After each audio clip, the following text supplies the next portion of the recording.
Let me show you an example that I talked about earlier today. This is from wishtv.com. I believe it's Indianapolis Channel 8. It is fat shaming to point out that people who get COVID and are who are being hospitalized tend to be obese. So we have this tweet from, I don't know who this person is, but Melissa Cancel Student Debt Burn is fat shaming the new CDC government policy. The last week of CDC Gov tweets has been awful. What did the CDC say? They say, a new CDC MMWR finds that 2 out of 3 children and adolescents hospitalized for COVID had one or more underlying health conditions, most commonly obesity. Fewer than 1% eligible for COVID-19 vaccination have been vaccinated. Learn more. They didn't insult people for being fat. They didn't say it was bad to be fat. They didn't say you're ugly or you're nasty. They simply said, here's a fact. And that was mocked. So what we see here is, I suppose, virtue signaling, perpetuating a cycle of decay and destruction in this country. So the reality is, if you want to live a longer life, if you want to have a lower chance of going to the hospital with COVID, lose weight, eat better, exercise, talk to a medical professional and a health and nutrition specialist who can help you live better. But instead of hearing things like, why not take some vitamin D and get some sunlight and breathe some fresh air and get some exercise, we hear everything has to align perfectly with whatever tribe people find themselves in. This woman, it's fat shaming to point out a fact. Well, that's the tribe they're in. But it's also like, look how lovely and slim she is. Like the person tweeting this, like these people, like there's such a hypocrisy there. The same thing with you see this a lot with marriage, right? Like you see this sort of liberal culture that's often telling people, oh, marriage is an antiquated institution. Like people don't have to get married. Stop shaming people. We have to promote all kinds of family structures. And the people saying that are all affluent, highly educated people who are married, who are, benefiting very much from marriage from an economic point of view, because marriage has been very much correlated with higher earnings. And so you have this kind of this tiny elite that is impervious to the costs of its BS, right? To the cost of saying, oh no, it's totally fine to be obese. Like that'll never hurt you, like we have to respect people's choices to be this way, right? Or it's not a choice, right? Like while at the same time, they would never in a million years allow their own children to live in that way. I find it really, really, it's terrible. Obesity is definitely a choice. In 2003, I started to get obese, so I stopped eating McDonald's and drinking Coke every day for lunch. Well, it could be both. I didn't get obese as a result. Some people have a genetic predisposition, some people don't. Maybe, but eating, I don't know. Fasting is like a lost art. We need to reintroduce It's true, but there's still the reality of you can't gain weight if you don't ingest the calories. So it may be more difficult for some people, but people could choose. I don't know. I just look at cheesecake and I'm like, gain the weight. But well, they've got. Hold on there. I've been doing keto. Cheesecake is very fatty, so it's excellent so long as it's sweetened with allulose. Yes. Or erythritol. I don't like erythritol though, the sugar alcohol stuff. But we've got keto cheesecake, and it tastes exactly the same. In fact, we got some in the green room, so you can try it. I will definitely be partaking of that. So it's really good.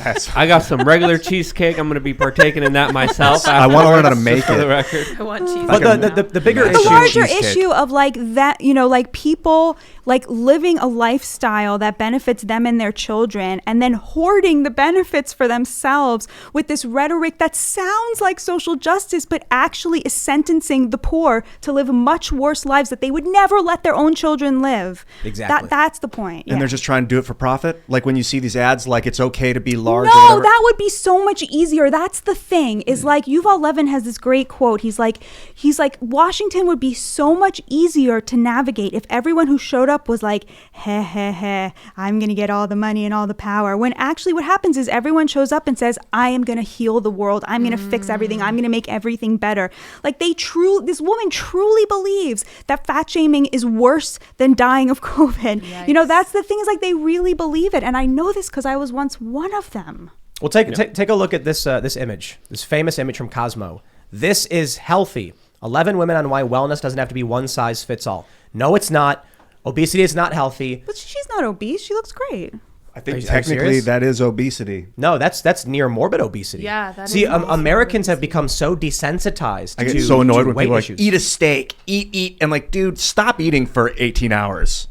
This think woman's she looks great. She's probably morbidly obese. Really? Yeah, Americans are so desensitized to what overweight really is. You'd be surprised. Like people who we would describe as chubby in America are obese. This woman is probably morbidly obese, or at least on the border of not the fattest you've ever seen. And then this woman here, clearly, I would assume is morbid obesity. She also looks great to me. I mean, as a human, I mean, much sure, love for by that, all means, but- you can No, say. she looks really healthy. Like, it's clear she has a lot of muscle. Yeah. Well, I That's think it's true. It's possible. It's 100% true that one size does not fit all when it comes to health. Yeah. But I do have to say that this was actually probably my biggest red pill when I was 11 years old. I looked at what feminism had to say about the fat acceptance movement, and I was like, are you effing joking? That is not going to help women live longer, happier lives. If they really wanted women to live and see their grandkids, they would be promoting being active, finding something that you like to do, like yoga, doing something healthy with yourself. There's so many negative health consequences of being overweight. Yeah. Higher blood pressure, Heart disease. especially. this bothers I me. just want to 'cause be. I just want to be. joint I don't. problems? I don't see any muscles. I'll just be honest with you. I That's like- just my They're hidden, perspective. maybe. But a lot of this is being done in the guise of helping them. Like we need to help them. We need to stop fat shaming them. We need to stop making them feel bad. But essentially, what they're doing is hurting these people even more later down the line because they're not being real with them. They fake caring about them, because if they really did truly care about someone who is overweight, they'd be like, okay, let's do this. Let's hit the gym. Let's work out. Let's change your diet. But Let's who get do you away think from is GMO. listening to that? Like, who do you think they have a line into their brains? Like, nobody's buying this. Like, nobody. Who do you think they're convincing? They're not convincing anybody. They're virtue signaling. Yeah. These people. So it just they makes want to be them known. feel good. It's Yeah. not Exactly. actually. There's no person who's like, should I go on a diet? No, I don't have to because. Well, I would disagree. I Actually, disagree. I would actually disagree. Really? Yeah, because these are people of influence. We've seen this in a lot of the corporate press saying Lizzo, fat shaming is bad. It's okay to accept your weight.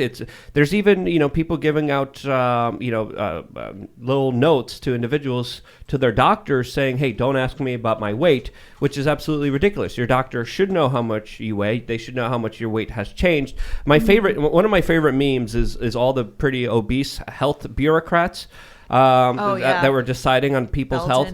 And Joe Rogan made a very kind of interesting point about this, because he said, himself, I've been working on my health almost my entire life. I've been hitting the gym. I've been watching what I eat. I've been making sure I take the right supplements. I make sure I rest. And there's someone who does the complete opposite of that, telling me what I should be doing for my health. That should be something we should consider. We shouldn't make it the end all be all. But at the end of the day, tough love and just being real and honest with people goes a lot further than just kind of patronizing them and pretending to care about them, which I think is going to lead to more harm. But also, you could go too far with it. Like, every time I go to LA, I'm like, this is a godless place. Like, absolutely. It's pure materiality. It's pure body worship, and it's like there's no spirit at all. It's kind of gross. And if you as look well. at the fashion industry, they are normalizing, women to look like prepubescent boys. And I think a lot of that has to do with the Jeffrey Epstein connections, but that's a whole nother thing to even get into. But there's a lot of, Jean-Luc Bernet, Les Wexner, there's a whole lot of individuals, Victoria's Secret, that are involved in portraying this image of perfection of these like girls who are way too young, who look like little boys. That's something that needs to be addressed. And I do agree with you. That's also another issue that should be talked about, should be addressed just as the same as this one, because it's in the same realm of providing an image that is absolutely unfair and skews people's minds to what the reality of our real life is. And so do Instagram filters. They have a huge negative consequence for people's mental health, because they get this image portrayed that everyone's perfect. They don't have any wrinkles. They have the perfect bosoms and the perfect glass shape of wine of whatever they want to describe themselves. Hourglass. Who knows now? Wine glass body doesn't sound too good, dude. Yeah. Hey, look what we were just looking at just a few moments ago here. Tell me I'm not wrong. That Two white wine glasses upside down. Yeah, right? there you go. There you go. That Perfect makes shape. sense. Thank you, Ian, for saving me. So- that. So Maybe a red wine glass on the bottom. the main issue I was trying to get to Yeah. is we have a definitive fact that I think the CDC said 30% of people who hospitalized for COVID are obese. Yes. We then have these virtue signaling media types saying you're fat shaming by telling people that. Yep. It's going to get people killed. Yep.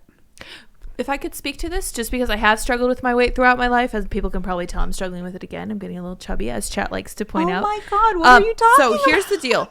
I am concerned. The standards here are way too high. No, it's fine. I just know how I used to look and how I looked before that. So I'm like trying to get back on target with my health. And it's interesting to me and horrifying to watch compassion taking the place of factual observation. Because I understand wanting everyone to feel like they look beautiful. I completely understand. As a woman, 100%. I feel deeply that everyone should understand that they are unique individuals and have like this unique perspective in life.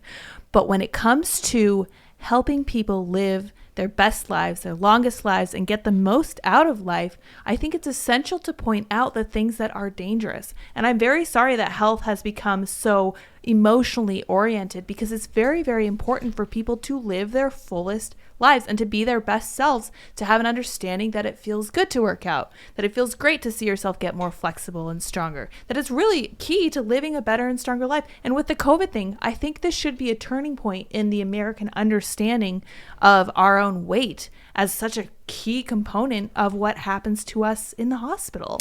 We've disconnected from that. We think that what we eat has nothing to do with how we live and how we experience life. But when we start looking at the larger impacts from the sugar industry and the factory food industry, there's a lot to unpack there with what is happening to our health right now that definitely deserves a real discussion, and I think they're preventing it from happening. Yeah, they for sure. When Michelle Obama got into office, I should say when Barack got in, she started the Let's Move campaign, which was basically let's move and cut sugar out of our diets, everyone. Yeah. And then a couple weeks went by, radio silence, all of a sudden the sugar industry is part of the White House group, and it changes into an exercise campaign. Let's get up and move. But what they're telling people is you can eat crappy food and then burn off the calories and you'll be back to zero. That's not how it works. Yeah. You don't, if you can't drink Diet Coke and then work out and expect to be healthy. You can't put that stuff in your body. They don't put poison in your body. And this industry, like the tobacco industry, has commercials on TV peddling it to kids, this addictive substance, sucrose. Like, there's some value to it for sure, but it's a drug.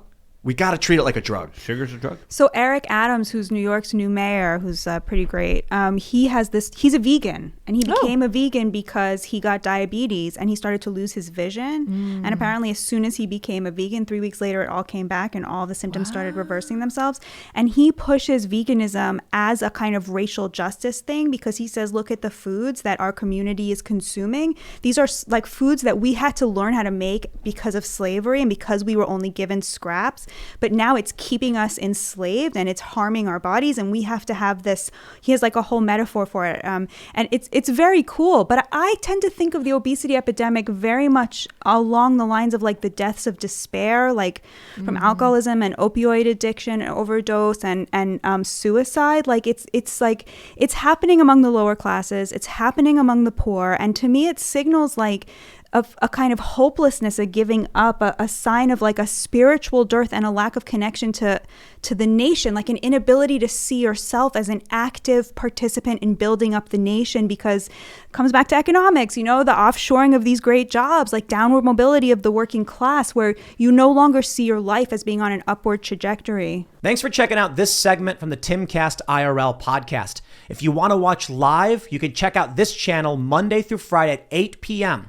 Now, don't forget to smash that like button, subscribe to this channel, and if you want more unfiltered and uncensored content with all of these guests, go to timcast.com and become a member. All of these guests you know and love in exclusive segments on our website where we are unrestricted in what we talk about, so you'll definitely not want to miss it. Thanks for hanging out. We'll see you all next time.